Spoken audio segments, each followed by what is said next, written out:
you and I have had hard conversations with each other for 40 years. Yes. From the moment we met at the University of Iowa, by the way, go Hawks. You made me buy football tickets. Rita, I couldn't, why the hell are you even going to college if you're not going to go to a football game? Why were you there? You made me. You made me. I know. You made me, and I think you made me get an Iowa sweatshirt. Yep. We went to the bookstore before that game. I had no idea. You were like, how do you not have football tickets? I'm like, I'm a theater student. Our very first football game, hotter than hell. Our seats were in the end zone. Did I barf? No, the guy behind us did. That was it. And I mean, we're standing there and all of a sudden I'm like, God, what is that? And it was the guy behind us who had apparently just eaten a hot dog. And I'm like, it was horrible. Oh. And you were like, what the hell are we doing here? Yes, I was. I really was. I mean, I grew up with my dad and my brother watching football. It wasn't like, what's a football game at all? And so I knew what football was, but it was sort of like, I didn't understand that then you would go on to marry a football coach and be a football coach's wife and basically be Tammy from Friday Night Lights. I'm an Iowa girl going to the University of Iowa, small town, Pleasantville, Iowa, population 1,500. Burge Hall had more people living in it than my whole hometown did. You took me home for Labor Day. We'd already been in school for 3 weeks or something because we started rushing in the middle of August. And here I am, a theater student from San Francisco. And you took me home. You're so sweet because I knew no one. And you took me for Labor Day. And it was like a crash course in small town for me. I mean... Welcome to Iowa. Whoa. Yeah. And you took me to the ditch? We went on Schuster Road to go drink after the football game, yeah. Well, first of all, the Friday night, you do Friday Night Lights. That was your life. Friday night, you took us to you took me to the high school football game. It was that life. And then you're like, we're going to the ditch to drink. And I'm thinking, what the fuck is this place? Well, I mean, we weren't of age to drink, so we had to go on a dirt road where we wouldn't get caught. But I would imagine your entire town knows that you're in the ditch. Oh, I realized that Schuster Road, my dad used to go to Schuster Road to drink. So, I mean, the fact that you thought you were going somewhere that no one knew about wasn't true. Okay, so Iowa girl, you're California girl. Mm-hmm. I go on to work, get married, have children, stay-at-home mom, football coach's wife. You go on to go to New York. Mm-hmm. I go to theater school. I become a working actor. I date everyone. Josh isn't going to like that. But I do.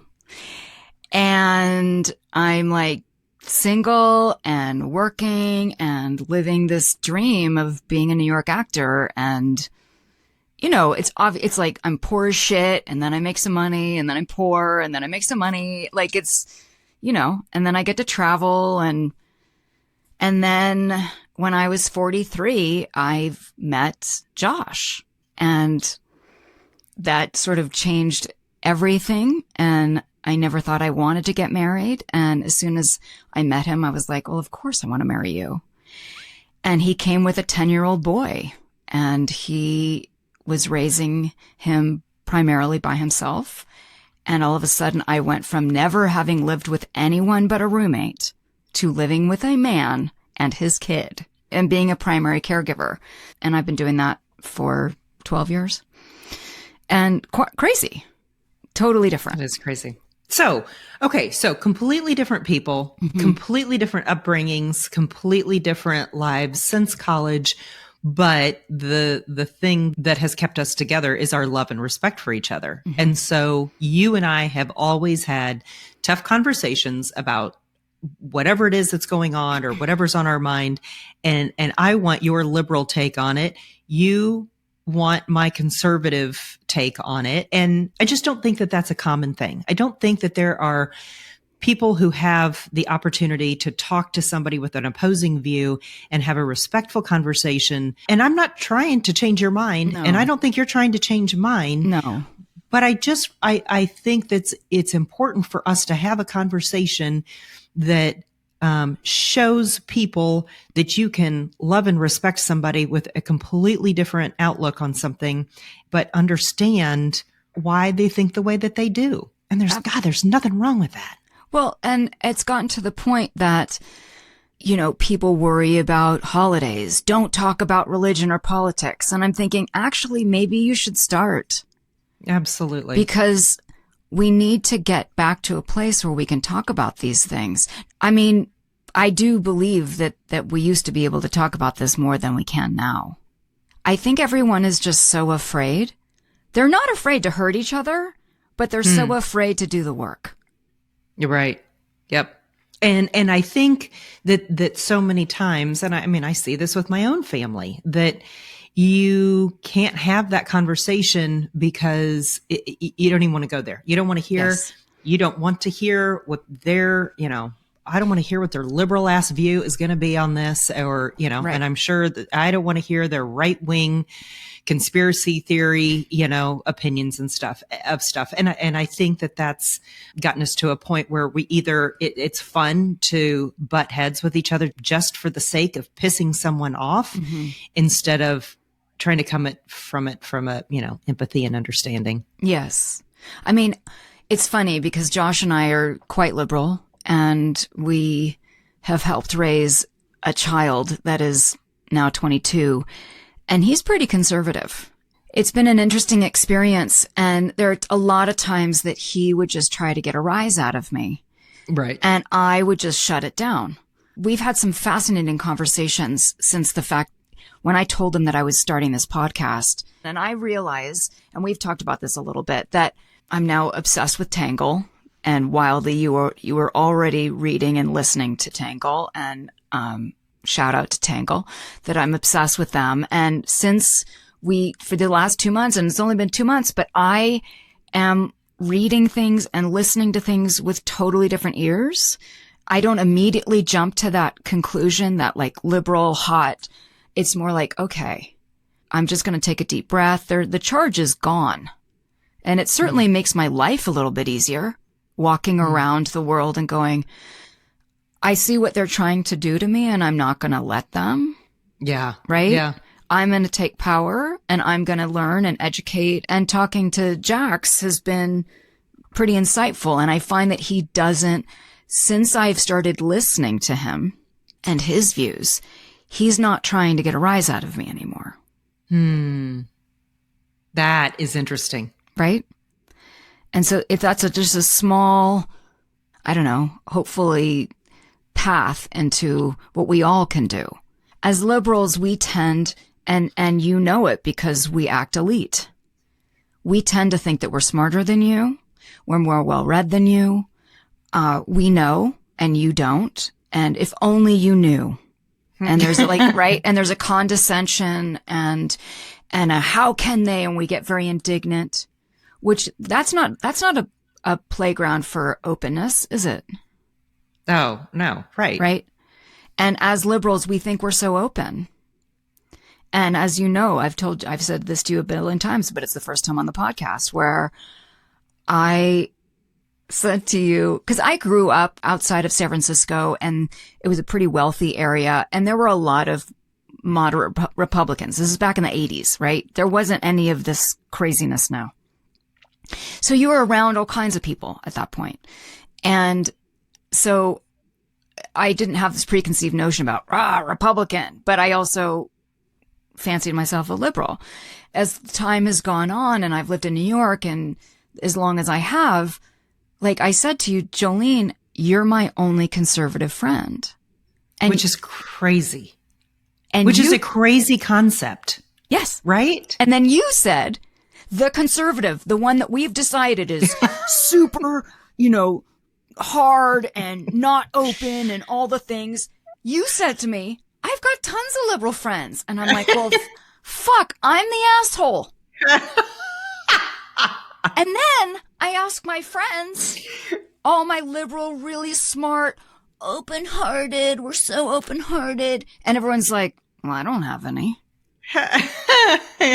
That's what I love. So I would say two things. Number one, I would say you do have conservative friends. You just haven't had the opportunity to listen to them or know that they're conservative, right? I mean, and for your friends, you know, I'm sure they're school teachers or they're doormen or they're, you know, I mean, I'm sure that you. Well, case in point, Joe, the fact that we looked at, you know, election day happened and then you're looking at this red country. And it's like, whoa, something is completely disconnected, right? Yeah. And speaking of doormen, one of the doormen at the building I live in New York, who's become like the dearest friend, I love him so much. And it was right after the election and I was so like upset, but also not upset like Hillary upset. Different conversation. as you remember quite well. But I was just like, oh. And he was like, Nicole, I voted for Trump. And I went, what? I was like, hold on a second. You did? And he said, yeah, the city is so fucked up. And I was like, but Will, that's our mayor, who, by the way, is horrible. That's my opinion. And I will shout it out to the world. But I was like, oh, okay. This is... Okay, so then did you change your opinion of him? No. Like you still love him and respect him and all that. But when he said that he voted for Trump, were you like, what? I had to take a deep breath. Because I was like, okay. First and foremost, I love you. That was in my brain, in my heart. I was like, okay. In that moment, I was like, I need to understand why. That's the important thing, is understanding why he did. Because it's done. I can't convince him otherwise. Yeah. Right? It's done. And yeah, but a lot of people would be like, fuck you! I'm not going to be your friend anymore. Really? Clearly, he needs some change. He's not happy in his life and he needs some change. He doesn't think like Trump is like the best human thing in the world, but he's like, I'm unhappy where I am now. This is what floored me was how many people that I would see on social media who, again, my liberal friends who said, you know what? If you voted for Trump, you can just delete me right now. We are not going to be friends. I am not going to be friends with a misogynist, a racist, a homophobe, all of the, and I'm like, wait, do you understand that's what you're calling me? And is that really, is our friendship, is that what our friendship is about? Is if the person that I voted for now is the barometer for our friendship? I mean, these are blanket statements on social media that people either posted or reposted in an effort to say how pissed off they were, number one, or number two, that they would never be friends with, a conservative. But even more so to think that just because I voted for a person, that makes me a misogynist, a homophobe, a racist, because I am none of those things. Right. I do remember when I voted for the first time, I was very excited about it. I was super geeky about it. At that time, you didn't talk about who you voted for. It was private. Yeah, right. What surprised you the most regarding the election? I mean, is it the obvious that Kamala didn't win? No, I didn't think she was going to win. Just energetically, I didn't think she was going to win. I kept trying to will it, like seeing her be inaugurated, and I'm like, it's not going to happen. Wow. And that night I went out to dinner with girlfriends, and none of us, we just sort of didn't talk about it.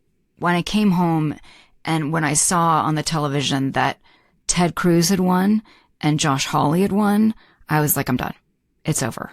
And I turned the television off. Because for me, the president can only do so much. The Congress and all the down ballot candidates, that's the real change. Yeah. So we can get all upset about these two figureheads, but they only have so much power, and they sit there and talk about all the things they're going to do, but they can't do it if they don't have help from Congress, period, as you know. And so I was like, if these hateful motherfuckers are getting in, and that was my gut reaction.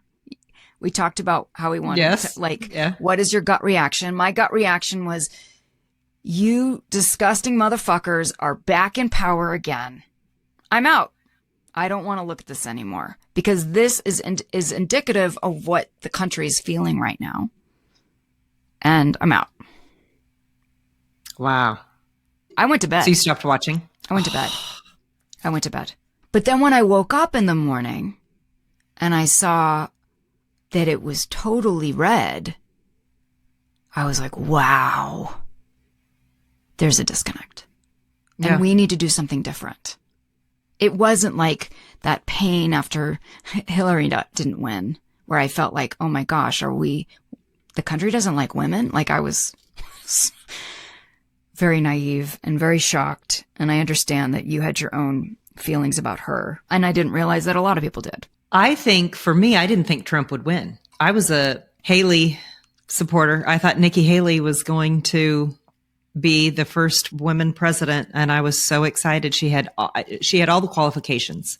And so when it came to be that we were stuck with Trump, I'm just like, what the hell? No, he can't win. I mean, he can't win.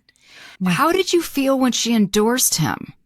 At that point, she had to, because at that point, she could either not endorse anyone, right? I mean, she could not give an endorsement or endorse him. I mean, those were her choices. And I mean, it was how I felt about voting for Trump. I mean, I absolutely didn't want Kamala. And so if those were my choice, I mean, those were my choices. And I considered not voting till about probably 3 weeks before the election. Just like, God, they're both suck. So, but I want our politicians to have more courage. I wanted Nikki to not endorse him. Everyone is so afraid of him. Like, there's power. It's all power. Well, so I think it was so close that Nikki Haley, listen, she doesn't want to work for him. She doesn't need his blessing. She wants nothing to do with his administration. So why did she endorse him? That's what, because I think it was so close that, like, we needed, all the Republicans had to be on board. Like, you couldn't have someone sitting out. I mean, I think that was the fear, that people were either going to not vote for him and sit out, and that would be even worse. He won the popular vote by millions. Like, this was a very different election. I think that's like, when I woke up, I was like, oh, we can't hide behind the Electoral College or any of that. You can't lie. We can't lie to ourselves. We have to do something different here if we want Democrats in power. You know, we saw, blacks and Hispanics and Asians voting for him that never Jews, right. So, I mean, I think that there was, with the exception of women, suburban white women, I think everybody else was like, God, no, we can't, we need a change. And Kamala wasn't change. She was the same old Democratic Party. And the fact that they didn't acknowledge that is, I think, what killed him. Yeah. Yeah. You were not surprised that he won. I was bummed out that he won. I didn't know what was going to happen, honestly. Were you devastated? No, I felt like we had to get to work. That's what was so different than when Hillary lost. I felt so sad and heartbroken. But this time, because it was clearly such a landslide, not just Trump, but Congress only has a slight lead. It's pretty even. Yeah. But people want change. So, and I was frustrated as a Democrat that I think we're stuck in this machine and we're not actually listening to what the people want. We want people that actually want to think outside the box. And we could go back to, should Hillary have actually been the candidate and not Bernie? Or the fact that Biden said that he was going to be a one-term president and then he went back on his word. All these people have so much ego. Yeah. Like, let it go. And then he has this horrible debate performance where I thought he was stroking out. And then it's like, I'm going to have Kamala do it. So you didn't even ask the people. Right. Yeah. And I said this to you before, like, I felt for Kamala. Because I'm like, throw the black woman under the bus. Like, really? But she was the only one that could get his money. I mean, at that point, but she had to take his staff. She had to take his, like, there was no time, no room to be her. Okay. So now looking back on that, aren't people pissed that, number one, she didn't have more time? Like, he should have made that decision earlier to bow out. I think when you say that you're going to be a one-term president, that's what you're going to be. And then you have a primary where we decide as Democrats who's going to run. That's the bravest, coolest thing that he could have done. I think Biden has some good intentions, and maybe everybody goes in with good intentions at the beginning. But it seems like the system is so corrupt that there's no room to do the right thing. What shocked you the most? Oh, that Trump won. And not that, I mean, I voted for him. I wanted him to win finally on election day because we had two choices at that point. Okay. And I thought that Kamala was not, that was going to be a huge mistake, that it was going to be a continuation of the Biden policies. And I align with the Republican Party on their policies more than I did. So even if I would have liked Kamala better, I still don't think that I could have voted for a Democrat. Have you ever voted for a Democrat? For governor, when we lived in New Mexico, I did, but not for a presidential. And why did you vote for that person? Because the Republican candidate, and this was so long ago, over 20 years ago, the Republican candidate was a horrible candidate. And it was somebody that they threw in there. The Democrat had experience, and I don't remember specifically now, but yeah. Did you feel like you were betraying something when you voted for her? No, it felt so good. It felt good to not just go along the party lines and to think independently. Yeah. And I'm sure, I've voted for, not that city council people are aligned with a party, but I think and when we lived in Fayetteville, there was a city councilman who pretty sure was liberal, but they don't have, R and D by their names. But I voted for him just because he did a lot of great things for our neighborhood. That's the thing. Those are the real change makers. Yeah, exactly. Right? Also, the media is so focused on national politics versus local politics that's what we all focus on. Yeah. Right. What surprised me is that the reaction to the election, that the whole conversation about your social circle, that you don't have conservative people in your, and I get it. And especially in New York. Right. That there just aren't a lot of conservatives in Manhattan. Well, right? It seemed, but he did, Trump got close to winning. It's very clear that either people have become more conservative or they just want something different. Yeah. Or they know it's so unpopular and they'll get muzzled if they say anything that we as liberals don't like. Right. In a liberal city. But I think it's also unfair for me to criticize you for not having any more conservative friends, because you're living in a very liberal city. You work in a liberal leaning industry. For me to say that that's the most shocking thing, only because, I live in Southwest Missouri, where Jesus is our savior and Trump is our president. Really? There's a sign. There is a sign. Yeah. Down the road. You've seen the prayer where they're candles, the prayer candles. Yeah. And they're praying with him, putting their hands on him. Oh, he needs all the prayers he can get. I am man. Not opposed. I am not opposed to praying for him at all. You should do more praying for him. We should do more praying for all of our leaders. You can do the praying for me too.